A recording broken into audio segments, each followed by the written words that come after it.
Gravação iniciada, presidente. Ok. Por favor, Corinto e doutor Walker. O doutor Zé Renato resolveu sair, caiu o acesso discado dele. Voltou. Dando seguimento à sessão do dia 20 do 10, passo a palavra ao doutor Corinto. Não, ao doutor Rafael, no item 24, que é um número próprio, da recorrente Norfil. Presidente, colegas, esse processo, a discussão dele é a seguinte.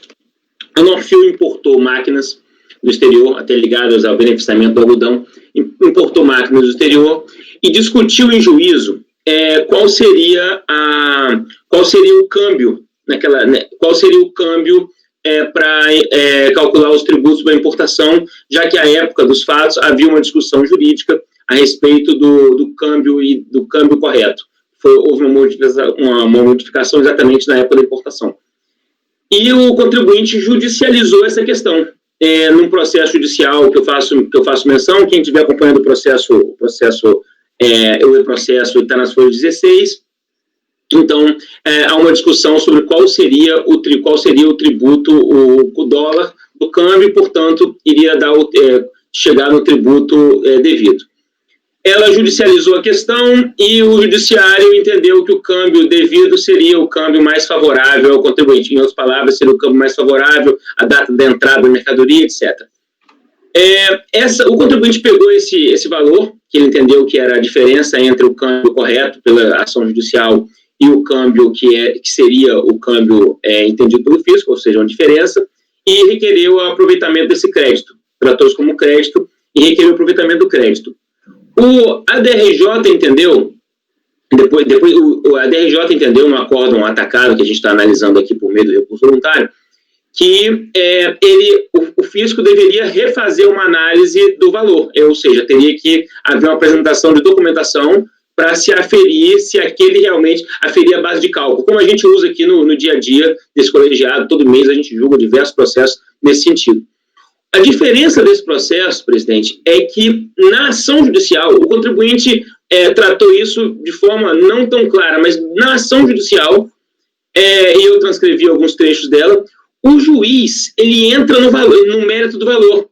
Aí no voto ele fala, o problema é que em 26 de janeiro daquele ano está em amarelo. O Ministério da Fazenda editou a portaria 0699 determinando que a apuração da cotação passaria a ser diária e fixou o câmbio em 1,7, é saudade, dólar 1,7, para produzir efeitos a partir do dia subsequente.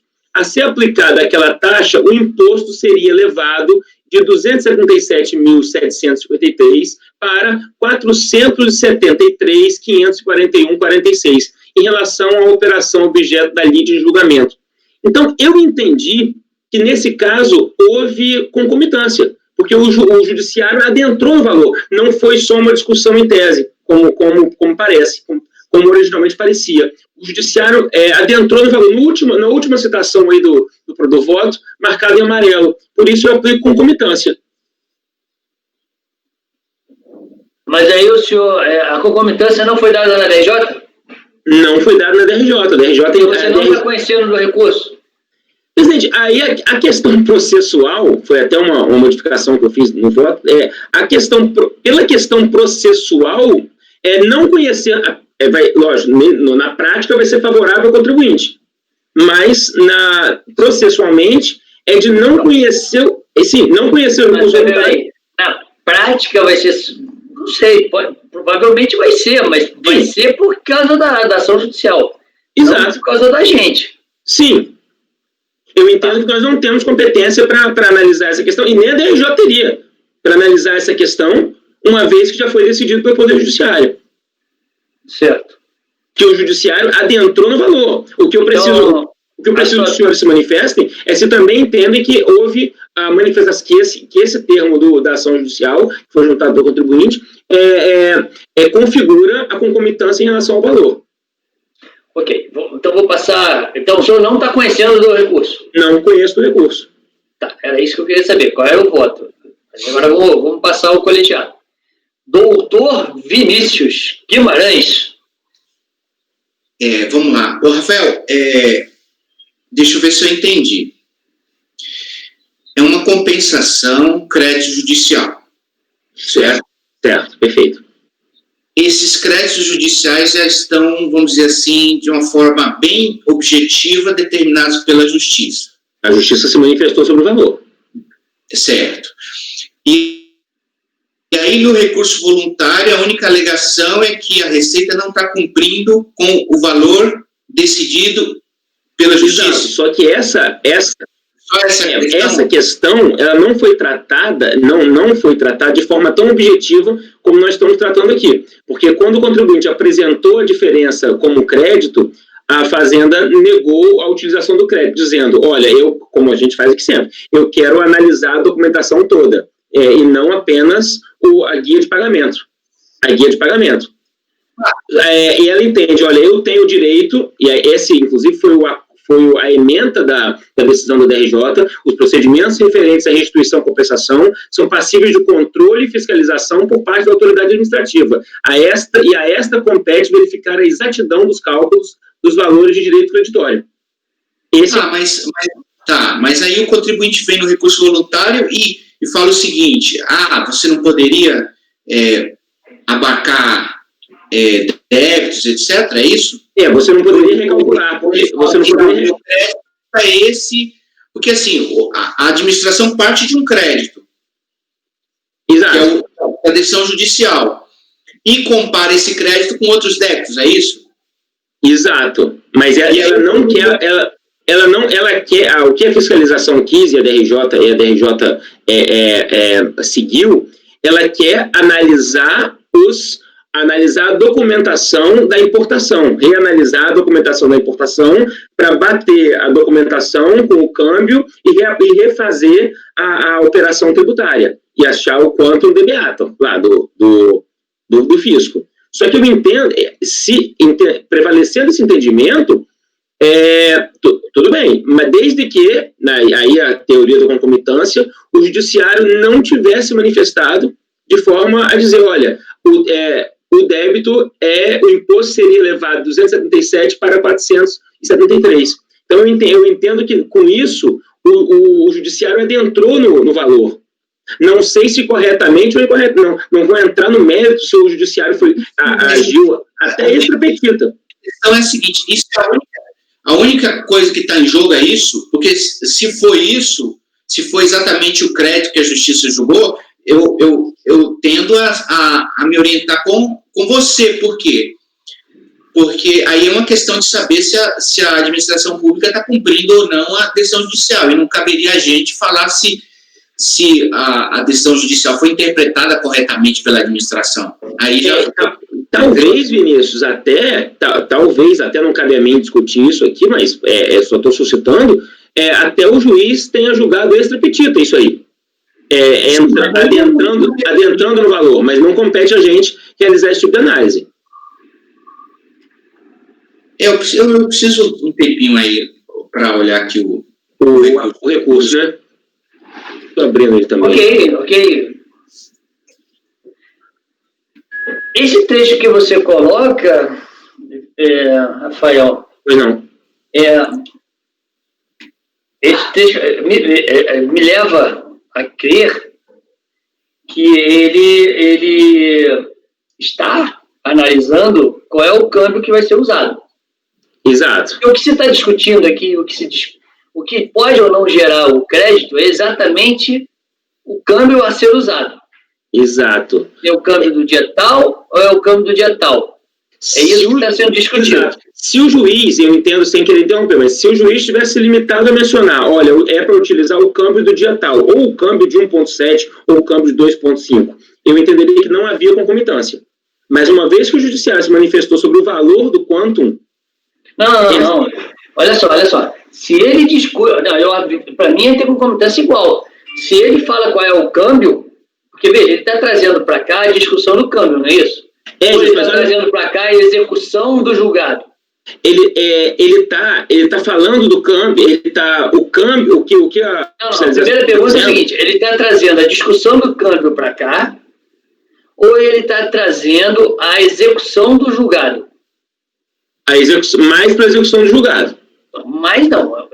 Não é por isso, não tem uma resposta sim ou não. Porque o que aconteceu é que... Mas tem que ter, porque você precisa saber qual é a causa de pedir desse processo. Se você não souber qual é a causa de pedir, do pedido de restituição, eu não tenho como saber se tem concomitância ou não. Ele é fundamental para a definição de concomitância. Exatamente. Eu preciso saber qual é a causa de pedir. Porque, veja, se você tem a causa de pedir... Você não trouxe a decisão judicial, o dispositivo você não trouxe, você trouxe uma narrativa aí, não é? No dispositivo. Isso, é isso que eu estou falando. Com essa narrativa, só me direciona a essa conclusão, mas não consigo concluir, de fato, se a causa de pedir é a mesma. Porque, veja, eu preciso saber o seguinte, olha, eu estou pedindo uma restituição, só para você entender, Rafael. Sim. Estou pedindo uma restituição, por quê? Porque eu entendo que o câmbio a ser usado do dia tal e a Receita está usando o câmbio do dia tal. Essa diferença de câmbio me traz um valor X. A restituição está baseada nisso. Uma coisa. A outra coisa, tem uma ação judicial, número tal, que decidiu isso, que já está falando isso. Beleza. Trago para cá, aí trago para executar. Estou executando aqui. Aí tem mais um problema. Na execução desse acórdão, a gente vai estar falando o quê? A execução do agente acórdão, a gente vai estar falando o quê? Olha, utilize a decisão do juiz. Se na execução do juiz não for utilizado, não foi observado, também não cabe o CAF, porque essa execução não é nossa. Não cabe ao nosso rito. Porque normalmente o que sobe para a gente de execução de ação judicial o cara fala assim, olha, isso, antigamente, né, não tem nem mais tanto, o cara não usou a semestralidade na hora do cálculo, o cara esqueceu de ver, aquelas coisinhas que a gente tem mais propriamente dito. Ou se não, o cara já define, é muito difícil trazer, inclusive, para a gente essas discussões, porque normalmente a discussão já foi feita lá no judiciário. É isso que você tem que definir. No recurso, a DRJ disse que não bastava ao contribuinte, para comprovar o crédito, trazer a decisão. Ele teria que trazer, aqui nas folhas na última folha da decisão, os valores em reais referente ao imposto calculado e recolhido, o cálculo dos valores originários em reais, o indébito tributário em reais referente à diferença do imposto pago no desembaraço, o imposto calculado conforme decisão, e a planilha respectivas DI e tela de comprovação de pagamentos. Você já me respondeu. Uhum. O que ele está querendo fazer? Ele está querendo executar a decisão judicial. Beleza, Exato. E como é que se executa? Ele vai lá, leva lá na administração, leva a decisão judicial, mas leva quanto foi recolhido e quanto ele deveria recolher. Exato. Essa é a prova. Então, então, o que a gente está discutindo é a questão, tem prova ou não tem prova que ele recolheu indevidamente, de acordo com a ação judicial? É essa discussão que a gente tem que travar agora. Eu não estou olhando os autos, tá? Eu estou falando sim. De acordo com o que você está me falando. Sim. Eu sei que o Vinícius está olhando os autos. Entendeu, Vinícius? O que está me levando a crer é uma execução da ação judicial, onde a unidade de origem está fazendo a apuração. Ele trouxe a ação judicial, legal, eu tenho ação judicial, eu tenho direito. Agora vamos ver se você tem direito mesmo. Então, para isso, ele tem que trazer os documentos. Sim. Se ele não trouxer os documentos, não tem nada a ver com essa questão de concomitância ou não. O que vai ter a ver tem prova ou não tem prova nos autos que ele fez um recolhimento indevido? É isso que tem que ser discutido e olhado nos autos. Só completando, estou falando de acordo com o seu relato.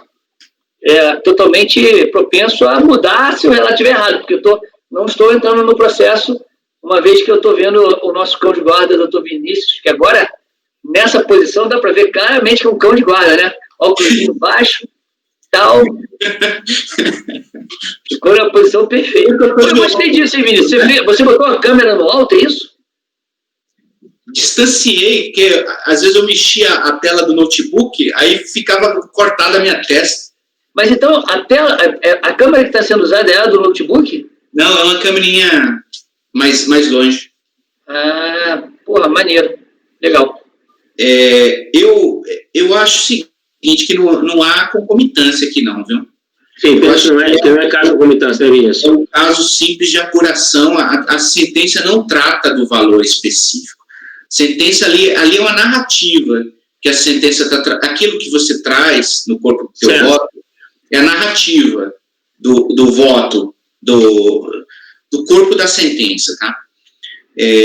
A sentença, ela fixa qual que é o câmbio que deve ser utilizado, mas ela não traz a apuração em si. É porque, olha só, Vinícius, só para... A sentença nunca validaria, eu acho, esse tipo de coisa assim. Porque essa afirmativa, ela está no voto, ela não está no relatório. Eu tive esse cuidado. Mas é uma narrativa, até pelo próprio... Os tempos que usa e tal ali, você vê que não é uma decisão. Ali está dentro da decisão, mas não é a decisão.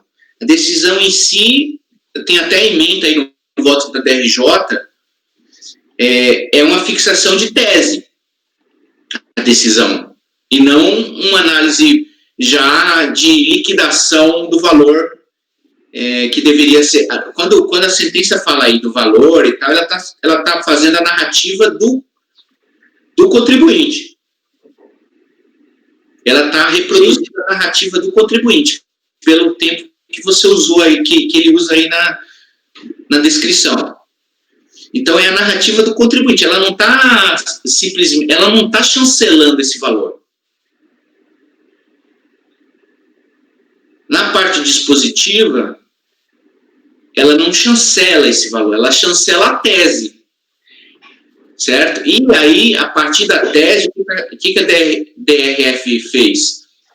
Ela, a partir da tese, fez o cálculo. E é o cálculo que a gente está acostumado a ver aqui e a julgar como plenamente válido esse encontro de contas, e o contribuinte tem que demonstrar onde que está o problema nesse encontro de contas. Se ele fala simplesmente, não cumpriu a decisão judicial, isso para mim é vazio. Na verdade, cumpriu a decisão judicial à maneira da DRF. Agora, se essa maneira da DRF está errada,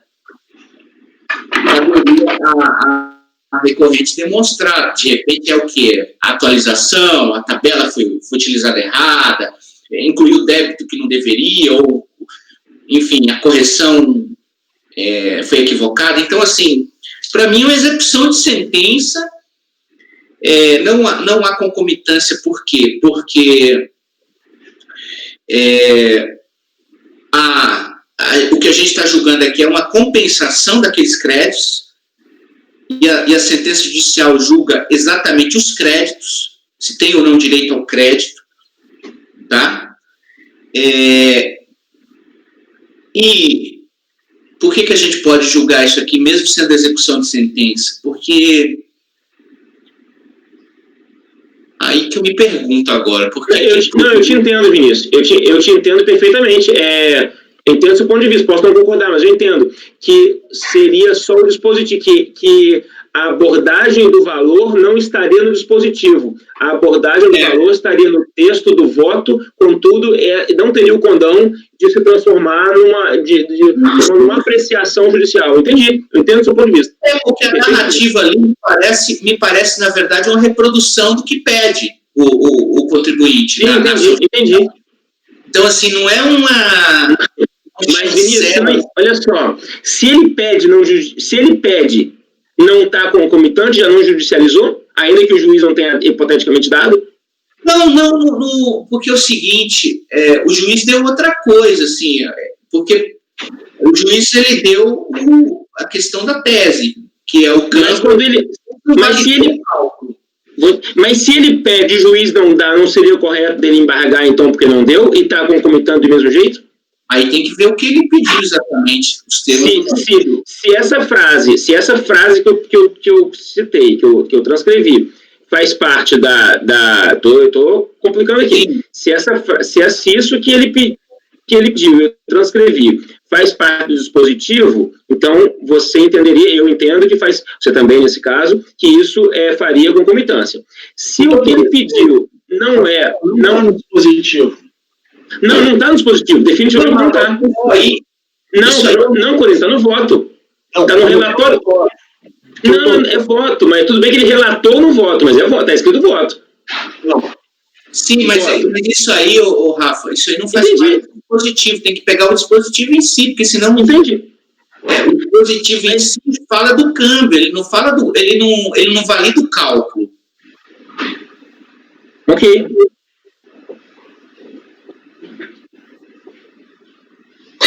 E aí, para tratar com o Grano Salles aí, se ele pediu e o juiz não... Se isso faz parte, então, do relatório, é porque ele pediu. Se ele pediu e não está no dispositivo, deveria ter tido. O juiz está entendendo quando ele dá a resposta, porque, assim, o dispositivo é a resposta do pedido, tá? Exato. Não é? O juiz entende que ele pediu o quê? O que ele respondeu. A resposta do juiz mostra o que ele entendeu como pedido. Sim. E o pedido é uma tese. É só a tese. Então, assim, não dá para alargar o dispositivo dessa forma. E como é que o juiz inventou? Da onde o juiz tirou os valores?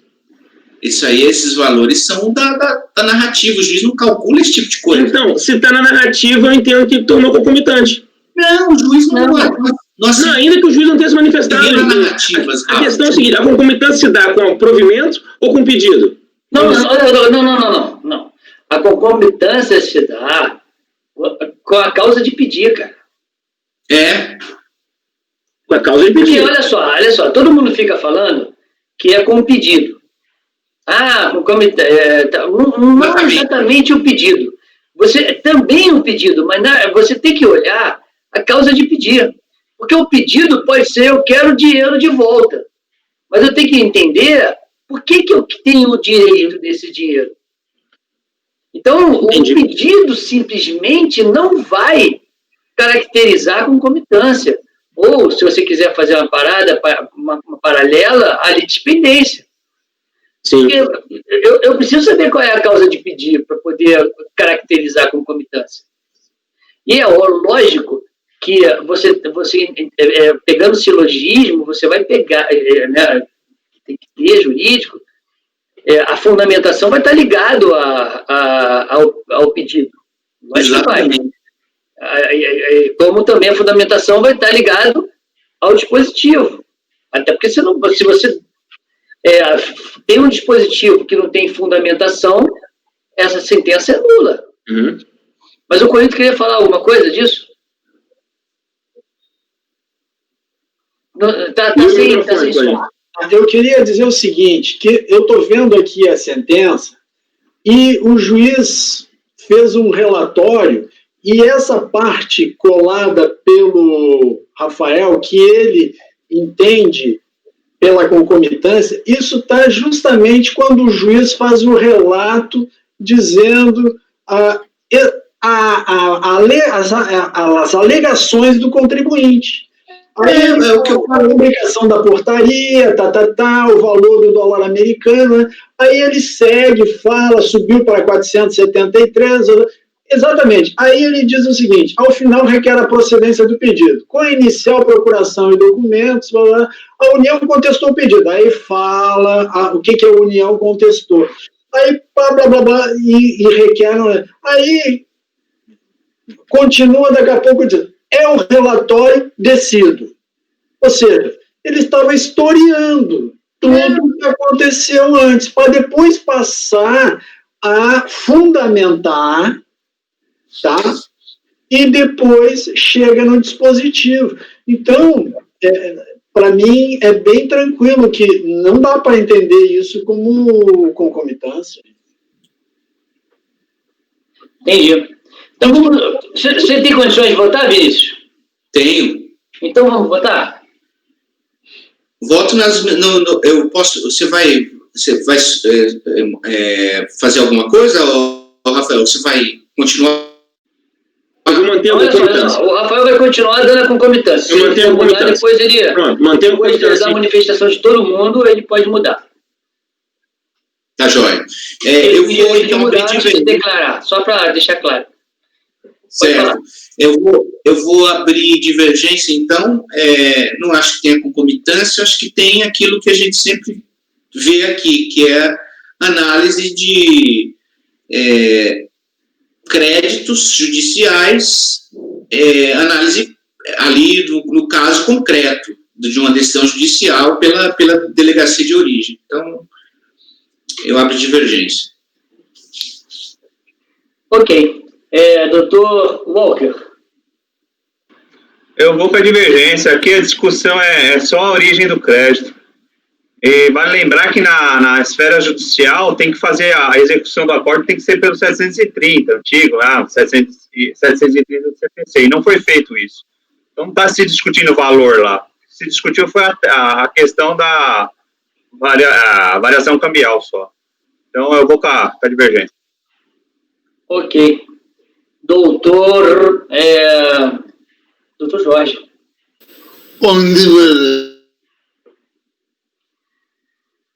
Deixa eu ver depois, doutor Jorge Renato. Presidente, aqui é discussão realmente do crédito verificado na decisão judicial. Então, é condição resolutória de ver os documentos da existência efetiva desses créditos. Então, eu voto com a divergência também. Ok, Zé Renato com a divergência. Doutor Corinto. Presidente, eu já me manifestei antes em função da sentença e também destacando aqui no recurso voluntário. O recurso voluntário foi bem sintético nesse sentido também. Falta trazer as provas de quanto recolhido e pronto, é isso aí. A questão cinge-se a provar o quanto recolhido e o crédito dele também, né? Ok. Doutora Denise. Eu voto com a divergência também, senhor presidente. Bom, como eu já me pronunciei várias vezes, entendo que aqui o que se está discutindo é exatamente a questão de prova do direito ao indébito tributário, não há concomitância, porque é uma execução de uma ação judicial, então, que é a grande diferença, a causa de pedir é outra, não é a mesma, e por isso eu também voto com a divergência. Doutor Rafael, uma vez que foi afastado a concomitância, Ok. o senhor mantém esse voto da concomitância? Mantenho, presidente. Mantenho, e aí a gente passa para votar o mérito agora, não é isso? Isso. Agora a gente vota o mérito. No mérito, eu nego o provimento. Nega o provimento. Por falta de prova, por não ter incumbido do ônus de provar o crédito, os valores do crédito, em nenhuma fase processual administrativa. Tá. Doutor Vinícius. Com o relator. Doutor Jorge. Depois, desculpa, doutor Walker. Com o relator. Doutor Jorge. Com o relator. Zé Renato. Com o relator. Corinto. Com o relator. Denise. Com o relator. Também voto com o relator. Então, acordam meus colegiados por maioria de votos.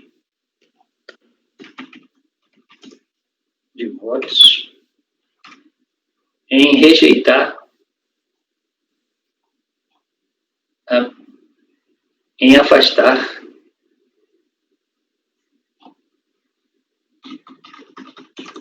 concomitância.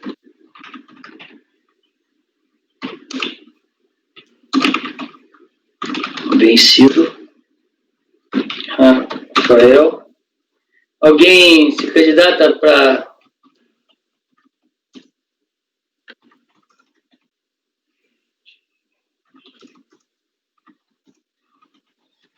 Alguém se candidata? Eu faço, presidente. Tá. Designada para dirigir o voto do Denise. Então, agora no colegial, a maioria de votos em afastar a concomitância. Vencido, Rafael, designado para dirigir o voto do vencedor, Denise. No mérito, por unanimidade de votos, em negar provimento ao recurso no tempo de voto do relator. Ok? Então, Votado. Opa, não é isso aqui não. Sem cor vermelha. Perfeito. Próximo item é do Dr. Jorge. É o item 26. Expresso Cristália. Presidente, se a senhora me permite, eu vou resumir. Se o senhor quiser, depois eu voto. Pode resumir. Os 4 processos são idênticos. O presidente, ele está pedindo uma restituição e a alegação dele é que assim não houve desvio de finalidade. Eu estou passando por quê? Porque essa matéria não é afeta ao direito tributário, ela é afeta ao direito financeiro. Basicamente é isso.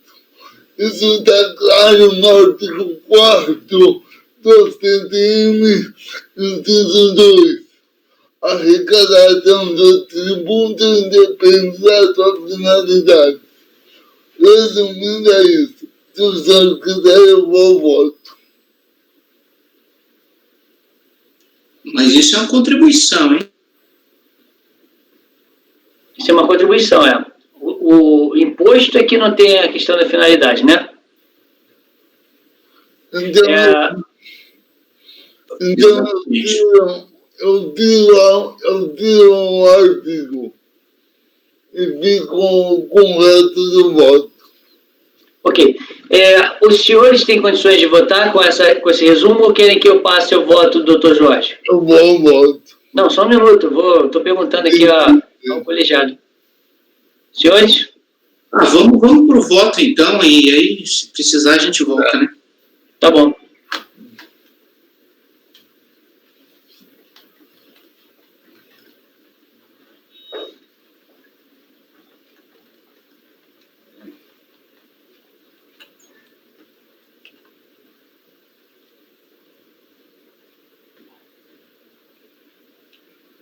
Tá colocando, Jorge?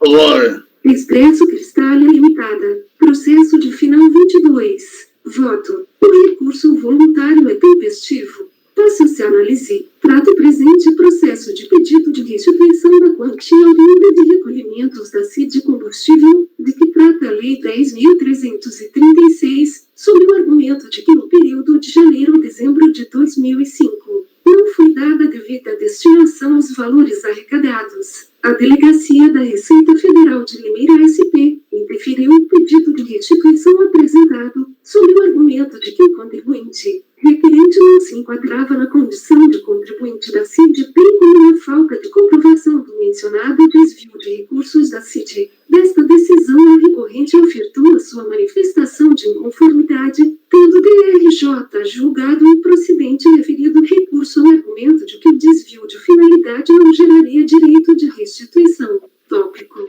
No direito aplicável à época do fato gerador, a Lei 10.336, ao instituir a CID incidente sobre a importação e a comercialização de petróleo e seus derivados, gás natural e seus derivados e álcool etílico, combustível, elegeu como seu fato gerador as operações de importação ou comercialização realizadas no mercado interno. De acordo com o artigo 13 desta lei, é competência da RF a administração e a fiscalização da CID, ou seja, verificar a ocorrência do fato gerador, identificar o sujeito passivo e indicar o campo a que se refere o crédito tributário. Nos termos do artigo 142 do Código Tributário Nacional, o controle e verificação da aplicação dos recursos e de suas sanções por descumprimento não é de competência da RFB e não implica restituição do valor recolhido, tanto que a Lei 10.866 incluiu a Lei 10.336, o artigo 1º-A, cujo parágrafo 13 determina que a sanção a ser aplicada é a suspensão do saque dos valores da conta vinculada, quando não houver cumprimento do programa de trabalho para utilização dos recursos. O acórdão de manifestação de inconformidade assim se manifestou, folha 04 daquele documento. Ora, em que pese a compreensível indignação da requerente, o pleito restituitório, no caso e o preço, não tem cabimento, ainda que estivesse cabalmente provado o desvio de financiamento. Desculpe, o áudio não corresponde ao voto. Eu não sei o que aconteceu. Como é que o áudio não corresponde ao voto? Não, tem coisa que está no áudio e não está no voto. Você me dá um minuto só. Tá bom. Ele pulou, parece também, a legitimidade, né? Exatamente. Só uma coisa, o final 22 que você tá, eu ouvi ela falando, né? Mas o processo não era o final 74? Sim, não é esse? Não, é que... Quando ela começou a ler, ela falar... Por isso, os quatro são iguais. O final 22. Beleza.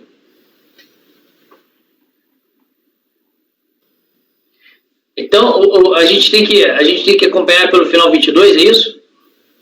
Correto. Ok, então vou abrir o 22. Mas mesmo assim, o problema persiste, porque o áudio tem coisas que não tem no voto, é isso? Correto.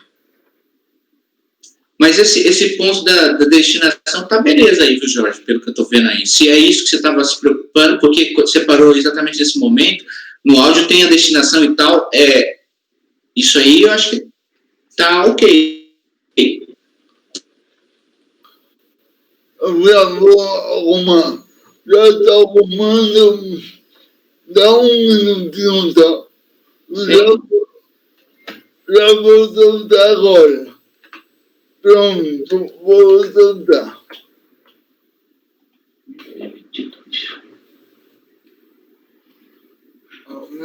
Mas eu não estou encontrando 2010, 22.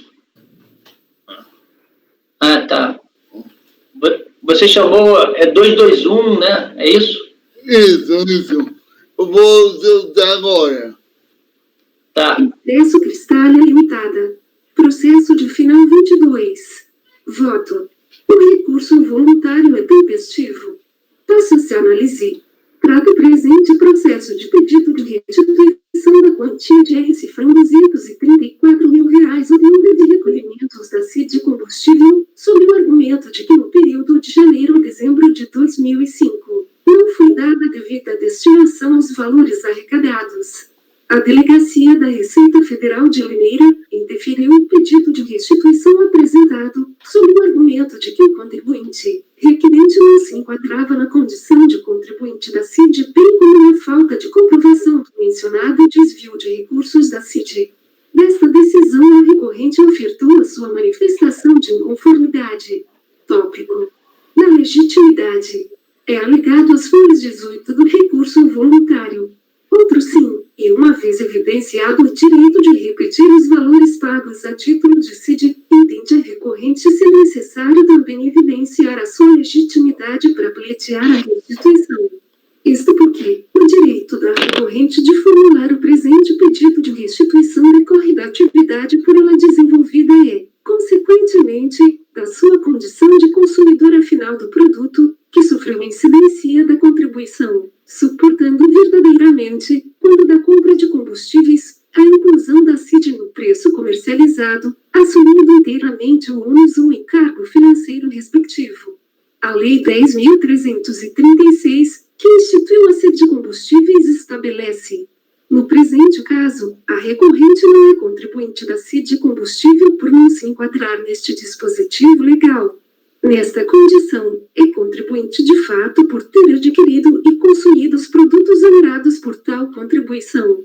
Assim, ao contrário do seu entendimento, o contribuinte de direito que tem legitimidade para pleitear restituição de CID de combustível paga indevidamente excitado e transcrito anteriormente. O contribuinte de fato não tem legitimidade ativa para pleitear restituição de valores pagos a título de tributo indireto. Este também é o entendimento do Superior Tribunal de Justiça, conforme conforme prova emenda do julgamento do RSP. Portanto, entre os seus contribuintes, não se incluem os consumidores finais, como a recorrente, mero contribuinte de fato. Tópico: a competência da Receita Federal do Brasil ao direito aplicável à época do fato gerador.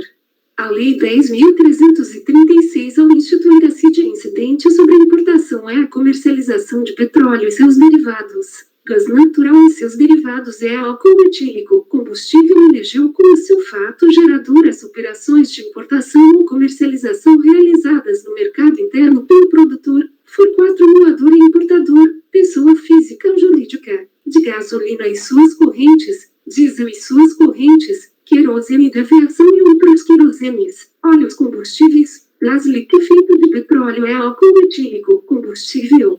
De acordo com o artigo 13 desta lei, é competência da RFB a administração e a fiscalização da CID, ou seja, verificar a ocorrência do fato gerador, identificar o sujeito passivo e indicar o quantum.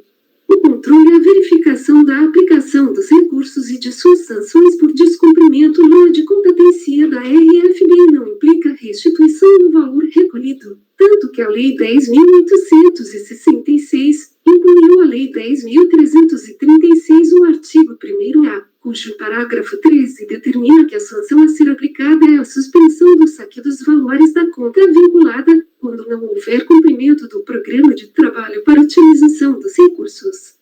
Quanto à questão da competência da Receita Federal do Brasil, a destinação dos recursos oriundos da CID não é matéria de sua competência e que existe dispositivo legal específico a ser aplicado no caso de seu descumprimento, além de órgãos de fiscalização competentes para verificar sua correta aplicação e que sequer há documento que comprove que o contribuinte recolheu a CID combustível no período pleiteado.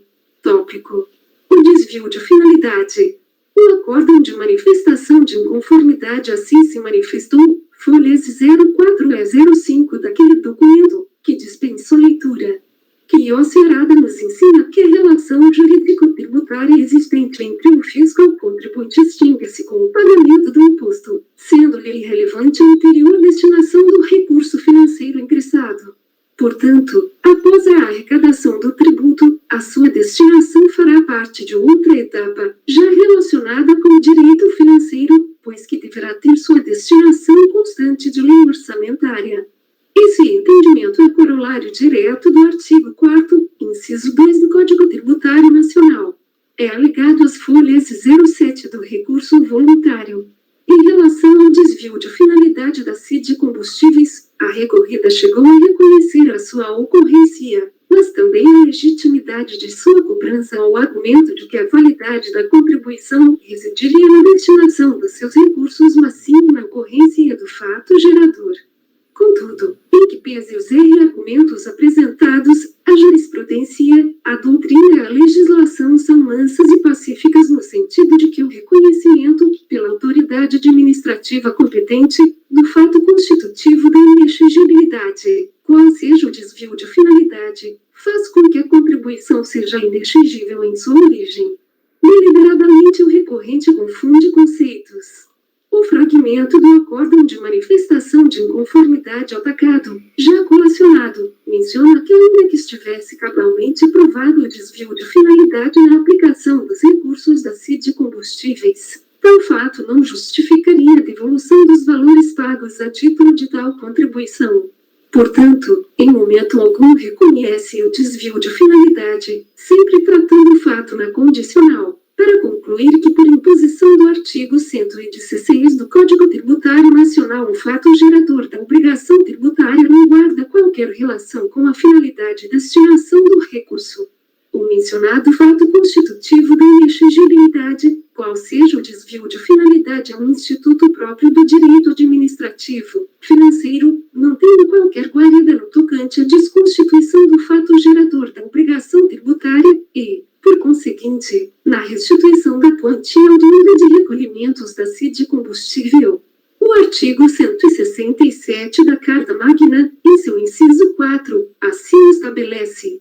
No julgamento do R e de final 6, o ministro Carlos Veloso, no seu voto vencido, defende que o O artigo 167(4) da Constituição Federal é norma de direito financeiro e não de direito tributário. Nesse mesmo sentido, trago ainda a colação de fragmento do acórdão de recurso voluntário de relatoria do conselheiro Ari Vendramini. Por ser norma do sistema orçamentário, não há que interferir no sistema tributário. Com efeito, não é possível a incidência de normas do sistema orçamentário na relação obrigacional tributária, assim como é inadmissível que os princípios tributários, limitações constitucionais ao poder de tributar, operem em favor da fazenda pública. Para proteger o contribuinte, a Constituição fixa os freios e contrapesos à voracidade do fisco em posição apropriada para disciplinar a atuação dos diversos órgãos e entidades que compõem o Estado. Visando a elaboração e execução do orçamento público, a Constituição traz dispositivos próprios e específicos. Nesse sentido, a jurisprudência do Conselho Administrativo de Recursos Fiscais. Por esses motivos, não tem qualquer amparo pleito de restituição. Sendo assim, conheço do recurso voluntário e nego o provimento ao recurso do contribuinte. É com o voto. Jorge Lira ABD, relator. Obrigado, doutor Jorge. Passa a palavra ao doutor Vinícius. Com o relator, eu só tiraria esse artigo 167 da Constituição, que não está tratando de impostos, está tratando de contribuição. Contribuição tem a importância da finalidade, é importante para a contribuição social, finalidade, só que no caso não é falta de finalidade, no fato gerador, na concepção da contribuição, mas sim o desvio de finalidade concreta. Isso aí não tem problema. Isso aí é uma questão realmente de direito financeiro, quando a gente chega a um ponto em que há, em concreto, um desvio de finalidade, que é o caso aí. Agora, essa contribuição, ela tem finalidade específica dentro dos parâmetros constitucionais, né? Ela foi criada com um fim específico dentro de um setor de economia, etc. Tem uma finalidade essa contribuição. As contribuições sociais têm essa ligação com o sentido finalístico. Então, é diferente do imposto. Agora, no caso concreto, o que houve? Um desvio de finalidade ali, né? De repente, não sei se houve ou se não houve, mas, enfim, seria o quê? Um desvio no repasse daquela verba, da Constituição, daquele recolhimento da contribuição, para um outro gasto. Isso não tem importância. E isso não se confunde com a outra finalidade. Enfim, só um ponto que você fala de finalidade, mas as contribuições sociais têm que ter finalidade. Não é nossa competência verificar a finalidade. Olha, eu diria que sim, tanto que a gente via em alguns casos de CID mesmo, tanto que o CARF se pronunciou dizendo que o que não precisa de transferência tecnológica. Você se lembra? Né? Você lembra que o CARF editou uma súmula falando da transferência tecnológica? O que o CARF fez ali? Agora eu vou te pedir calma. Você está entrando no âmago da questão. Se você acha que tem que verificar a finalidade, então você tem que dar razão a ele. Não. É o que eu acabei de distinguir. Uma coisa é a finalidade da contribuição. Por exemplo, tem que ter transferência tecnológica. A gente julgou, no caso, em casos novos de CID, que não precisava. E tem súmula CARF para isso. Ou seja, transferência tecnológica. Olha só. Está havendo aí uma análise além da questão do fato gerador só. Está havendo uma análise de finalidade. O CARF já se pronunciou sobre isso, dizendo que, não, nesses casos aqui de serviços técnicos, de tal, não precisa ter transferência tecnológica, porque a lei alargou o conceito. Isso é um tipo de finalidade. Agora, o que você está julgando aí é um desvio de finalidade concreto. Nesse caso, ele não tem razão. Porque esse desvio de finalidade concreta a gente não analisa. porque é matéria de direito financeiro. Exatamente. Esse desvio específico de finalidade concreta, a gente não analisa. Sumiu todo mundo. Sumiu não. Ah, para mim sumiu. Mas, enfim, eu não sumi, então. Então, assim, é porque você trata as duas coisas, mais ou menos, elas se misturam no teu voto. Mas, enfim, eu entendi o que você quis dizer. Eu voto contigo. Ok. Doutor Walker. Com o relator. Ok. Doutor Zé Renato. Com o relator, presidente. Doutor Corinto. Acompanhe, presidente. Ok. Doutor Rafael. Relator. Doutora Denise. Com o relator, presidente. Eu também voto com o relator. Eu só complementando o que o doutor Vinícius está querendo dizer, é que para a criação da CID é importante que tenha a destinação. Mas depois, uma vez já criada, e se o dinheiro foi efetivamente aplicado, isso não é importante para a gente aqui. É isso que ele está querendo dizer. De uma maneira bem básica. Não é isso, Vinícius? Isso mesmo. Exatamente. Então, são duas coisas diferentes. Eu voto com o relator. Então, aqui foi negado o provimento por unanimidade. Esse mesmo resultado, posso copiar para os demais? Sim. Esse foi o item 28. Todos são iguais. Eu estou copiando para o item 26, 27 e 29. Opa, peraí. Saiu alguma coisa errada aqui. E 29. Ok. Bom, senhores, com isso a gente termina a nossa pauta de manhã. Peço para que o Alberto cancele, suspenda a gravação e os colegas Walker e Corinto também.